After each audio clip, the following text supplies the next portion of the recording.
Ascultați-mă, surori, pe mine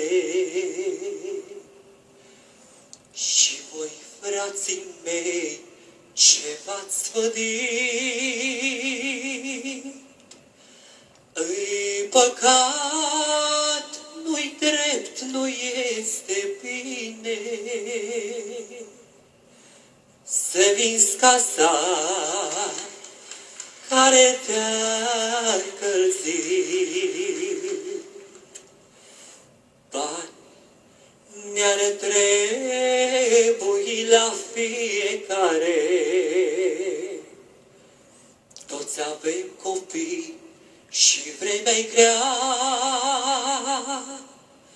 însă cum să vinzi fereastra oare, cea la care mama ne-aștepta?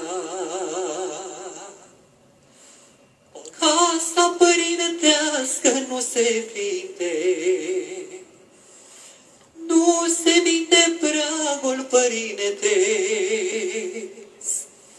Din atâtea lucruri dragi și sfinte, ochii mamei încă ne privesc. Vom pleca și noi cândva din viață și părinții sus ne-or întreba: ce mai face casa lor cea dragă?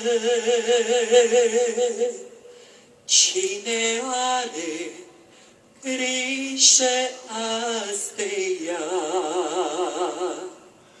Ce mai